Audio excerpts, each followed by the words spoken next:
Ngobsesi. Ngobrol seputar seni.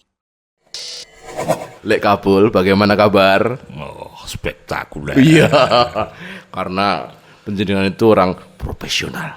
Profesional. Iya, profesional. Minum saya. Minum saya ya, hati minum saya. Bakar vakum hampir setahun lebih. Jenengan ini gaweane opo? Biar mas. Kok malah? Ya ada Apa itu? kegiatan kayak biasanya. Nah kalau persyutingan kebetulan ada persyutingan juga. Oh ya, buat di mana? Di syutingnya di Boyolali tapi buat TVRI sih. Oh, TVRI Jawa Tengah. Oh, yang sih. TV nasional. Yang Desaku yang Kucinta. Desaku yang Kucinta. Wah, itu ya, langsung TVRI nasional itu ya. Iya, langsung dari pusat. Ada berapa episode itu? Kalau nggak salah sih 13 kali ya. 13 episode. Kan baru sesi 1 kan. Nah, lagi apike nek podcast nongken iki gangguane ora sepeda motor. Pesawat terbang. Nah, itu iringan itu. Oh, iringan. Biar hidup kan. Masa meneng-menengan tok kan ya. Enggak menarik itu. Sama musiknya juga. Iya. Wis kerasa bayar pemusik, bayar pilot wae. Pilot. Lebih larang. Oke. Ya 13 episode itu sesi pertama sih. Harusnya sesi kedua tapi ini belum lanjut. Oke. Akan membahas apa Desaku yang Kucinta itu? Ya sebenarnya sih satir sih ya itu ya soal kasus-kasus korupsi, kasus-kasus yang tingkat bawah tapi tingkat desa ya mengilustrasikannya di situ. Tapi tetap ada kekuatan lokal ya, muatan lokalnya di situ. Jadi itu bersama dengan tim produksi beberapa warga di sekitar. Oh iya. Syutingnya di mana itu? Boyolali itu ya? Boyolali di Krasa di situ. Oh, di Krasa. Itu ada Mbak Rima barang itu ya? Ada Mbak Rima, ada Mbak Jody Jejak Petualang. Wis, ada Mas Furi, tukang ojek pengkolan. Mas Furi. Oke, terus siapa? Sing dari Wayang Orang Seribu dari itu? Andika ikut, terus MC yang lucu tuh siapa? Rumania ikut. Romania. Oh iya. Mbak Wening juga ikut. Mbak Wening yang sering duet sama Mas Jepang. Oh, Mbak Wening Damayanti itu. Oh ya, ngerti aku Mbak Wening kuwi aku. Kenal mbiyen. Zaman ini cek ning resto apa kayak cedak pasar kembang kayak. Nah, aku tahu aku karo Mbak Wening itu. Oke. Terus jenengan saliyane ku apa? Daber sih ora daber. Saya tadi daber. Daber itu masih sih. Sebenarnya yang lebih sering itu sih daripada tampil ya. Jarang tampil. Jadi ya kayak iklan-iklan lah, iklan chat terus. Project-project audiobook. Oh. Apa aja Mas itu Mas? Maksudnya bentuknya cuma sekedar iklan atau apa itu? Ya ada iklan, dokumenter juga yang sering dokumenter sih. Sama yang paling panjang itu audiobook. Itu dari klien dari Amerika malah. Dari Amerika mau bikin audiobook bahasa Indonesia itu diterjemahkan di situ. Oh, oke. Kenapa mereka nggak memilih AI aja? Itu masalahnya orang sana itu sebenarnya lebih kritis. Artinya ketika audiobook itu melibatkan teknologi yang bahasa mesinnya itu masih kerasa. Jadi AI itu sampai saat ini belum bisa menirukan perspektif atau menjadi tool untuk perspektif detail itu belum. Kalau hanya menirukan flat aja mungkin bisa ya. Ya dari sana memang orangnya kritis, bahkan saya nggak bisa rekaman sendiri di rumah karena noise sedikit aja itu mereka nggak mau. Jadi memang harus standar studio. Akhirnya ke agent rekamannya di Jogja di sana. Padahal di sana yang buat AI mereka sendiri yang nggak mau pakai AI. Nah, itu kayak orang yang jualan bakso tapi nggak doyan bakso. Ya. Wong dodol batik ora gelem go batik kan. Berarti mereka itu yang di sana itu berarti termasuk tidak cinta produk dalam negeri. Berarti pemerintahnya kurang menganjurkan dia itu. Mungkin kali ya. Dalam negerinya sana maksudnya kan. Karena tahu ini kelemahannya di sini nih, gitu. Oke.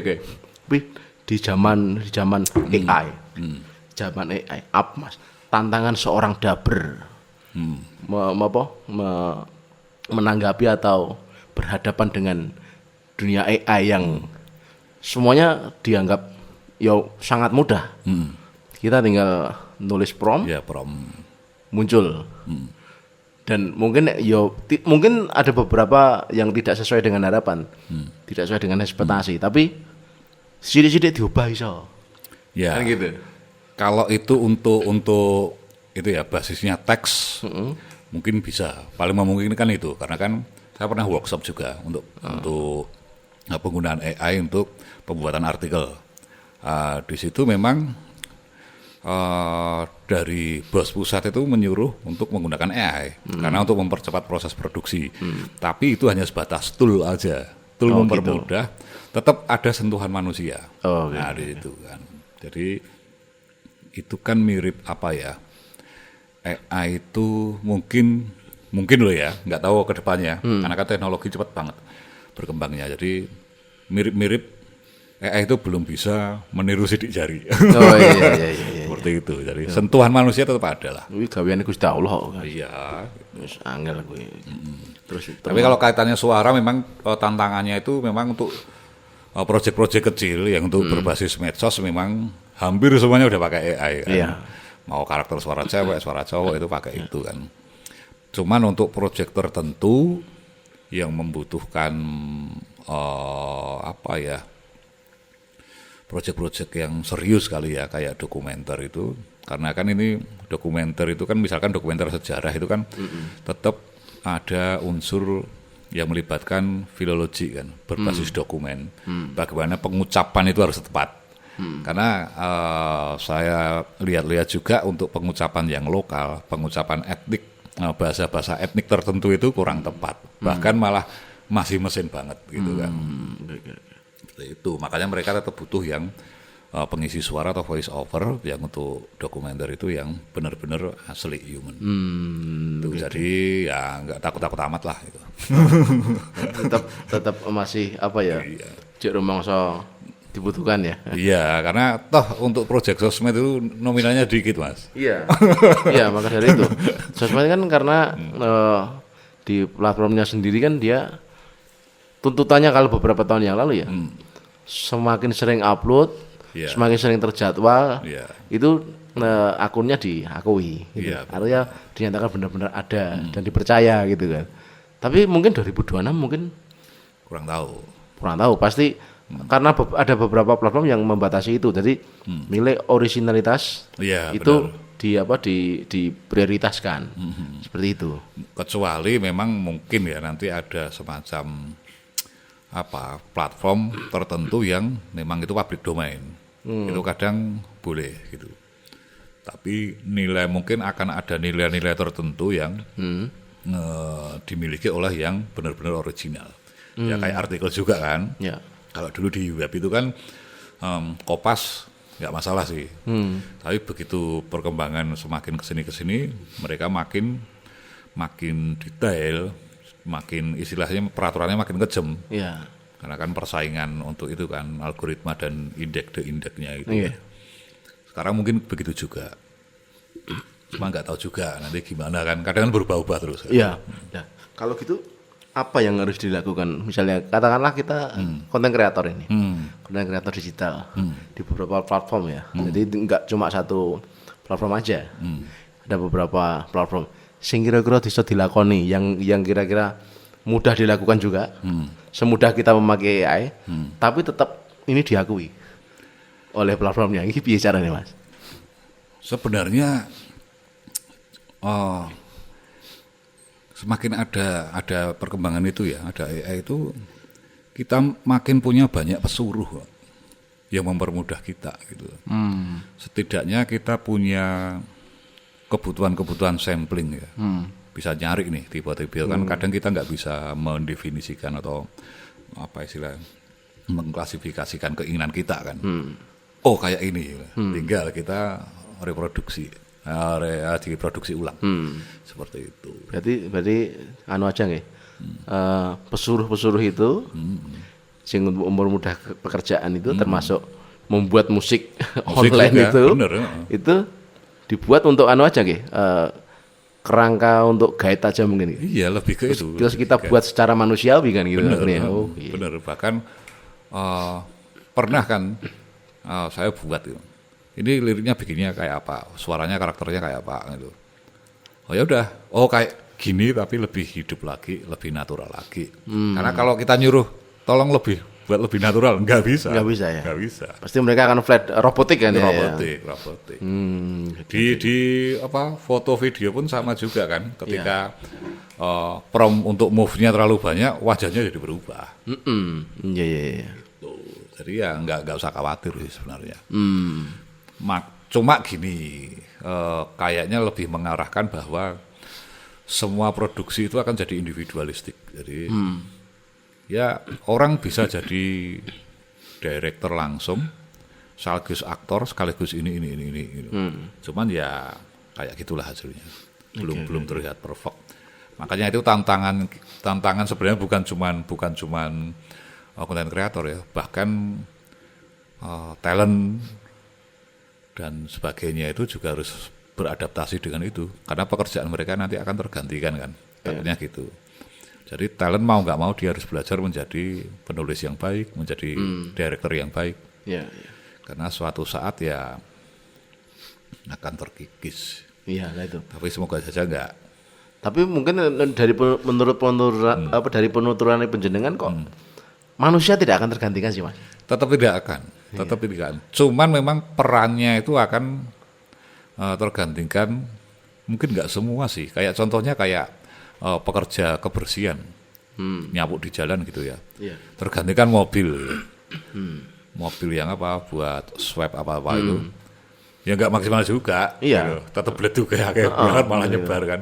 Tetap ada itu. Ya makanya ada unsur sentuhan manusianya itu di situ. Gitu.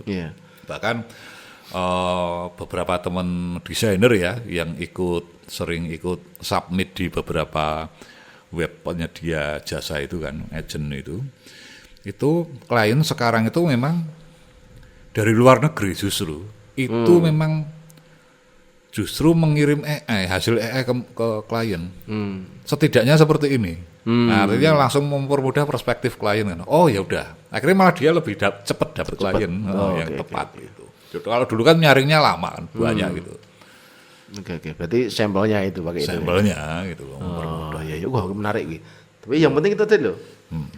Peran manusia jangan sampai tergantikan lah itu. Sampai. Itu sangat kejem banget ya itu. Ya itu mimpi buruknya di situ. Iya. Tapi saya kira enggak sih Mas. Termasuk mungkin masak. Masak enggak mungkin. Enggak mungkin masak itu karena itu tes manusia itu. Manusia semua. Walaupun anak itu yang buat masak nasi goreng, ada mesin tinggal ada nasi goreng, tinggal ngelebokke sego, ngelebokke bumbu, tambah ya apa marah-marah jadi sego goreng. Walaupun takarannya sama ketika manusia pemasak, itu rasanya beda. Komposisinya sama tetap beda. Rasanya tetap beda. Itu. Karena masing-masing manusia juga beda, komposisi sama, timingnya sama, siapa yang masak itu beda. Ya kayak sidik jari itu. Ya, itu. Itu kan manusia sing saya katakan manusiawi tadi seperti itu. Termasuk mungkin paes manten Mas. Nah. Manten ini paes ki nek sing apa war diblat raine padha kabeh ora mungkin. Iya. Nanti udah di flat ya. Nanti orang ngerti mantennya sing endi. Kleru. Iya, rias manten itu MUA kita mungkin digalikan gitu. Makeup artis misalnya ini dandani Mas Kabul baru ini dandani Momon kena beda coba nek aku digawe podo kabeh lah lucu tadi lucu wajahnya semua sama semua itu sing itu ya wah ini tapi gini Mas kita kira-kira aja yang kita perbincangkan adalah peran manusia akan tergantikan. Kira-kira berapa persen yang menurut jenengan? Takaran nih. Takaran ya. Kira-kira Kalau dari mimpi buruknya mungkin 99% ya. Mimpi paling buruk ya. Dari mimpi buruk ya. Okay. Tapi kalau perkiraan ya cara bodon lah itu paling nggak nyampe 30%. Nggak nyampe 30%. Nggak nyampe. 50-50 nggak mungkin ya. Nggak nyampe. Oke. Karena memang tidak semua itu kecuali pekerjaan yang berbasis digital ya, mungkin itu ya. Karena apa maksudnya memang produknya digital. Tapi kalau yang lain kayaknya enggak deh. Makanya itu kan semakin apa? Tantangannya itu justru makin besar ke setiap human bahwa life skill itu penting. Terus life skill apapun sebenarnya. Dari hal sepele, nandur lombok gitu. Ya. Itu penting. Ya. Karena itu tidak bisa dihasilkan oleh AI. Ya. Yang justru yang sifatnya mendasar itu, yang real ya, yang bukan berbasis digital, berbasis teknologi. Itu ya itu. Yang itu life skill yang seperti itu, yang sederhana, yang keseharian yang kita lakukan itu penting banget. Setidaknya untuk hal-hal yang orang bisa bertahan hidup. Oke. Sekrisis apapun dia masih bisa makan, masih bisa membuat sesuatu yang dia makan. Berarti pesannya adalah back to nature. Itu termasuk salah satunya. Oke. Termasuk tanaman obat. Ya. Nah, bikin konten ya ketika wis konten bersih ya udah kita bikin panggung real aja. Justru itu makin harusnya yang real harus semakin kuat. Karena pasti ada titik jenuh kan. Ya. Karena apa ya? Ada istilahnya ketika kita itu terus di itu kan efek depresinya kan kayaknya ada ya kan ya. Terus di depan layar kaca dia nyari hiburan. Alternatifnya banyak, tapi ketika orang butuh di luar nonton panggung secara langsung, karena yang dibutuhkan juga atmosfer sekitarnya. Gitu. Tuh. Oke. Hal neng jenengan gawe teaser ketoprak balik gampang yang gue AI. Itu sebenarnya bukan saya itu. Gini, Nek. Oh gimana? Balik itu gampang menarik. Balik gampang itu menarik. Jadi gini,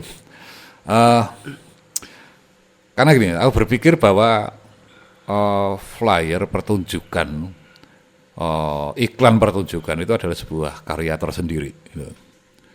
Karena saya kan nggak punya basic graphics, terus akhirnya saya mengadopsi poster film. Jadi bagaimana supaya pengunjung itu tertarik, melihat itu tertarik untuk nonton. Memang kunci yang pertama kayak kita obrolkan tadi itu, jangan melawan wanita cantik. Saya utamakan itu harus wanita cantik. Ya kan, modelnya harus wanita cantik. Misalkan modelnya bogang melulak bosen. Wis lanang gitu. Angin-angin ae. Wanita cantik ketok piye ngono kan. Akhirnya saya pakai itu model-model Thailand itu. Kan mirip-mirip Jawa dikit lah. Saya prom jadi itu. Cuma itu beberapa lapis sih, nggak langsung jadi. Gitu. Pakai ini dulu, pakai ini. Endingnya langsung di aplikasi. Tetap itu. Tetap tambah sulam gitu. Tambah sulam, makanya kan sentuhan manusianya di situ. Gitu. Jadi nggak serta-merta. Ya kita memang dipermudah aja sih. Karena memang ya nggak sempat motret pemain-pemainnya gitu kan. Nah, kalau pas motret pas main, nanti harus nunggu dulu kan ya. Kurang efisien bagi saya. Iya benar. Ya kita tadi kan dituntut cepat itu tadi ya. Iya. Dituntut cepat, padahal itu ketika ketoprak itu tayangnya Minggu, kita paling tidak Rabu itu harus buat. Harus ada. Harus di-share kan itu kan. Di-share gitu. Itu, nggak cepat gue mau. Iya tapi tetap ada sentuhan tangan manusia kan. Saya 3 lapis. Sing kira-kira ora patut kan tetap di. Iya. Diwai kan gitu. Kadang kan memang kita butuhnya kan itu kan sebenarnya termasuk komunikasi ya, jadi karya tersendiri kadang malah berjarak dengan dunia komunitasnya, bukan itu ya. Jadi ya memang yang sebuah karya sendiri supaya nanti efeknya juga penonton kan, jumlah penonton di situ.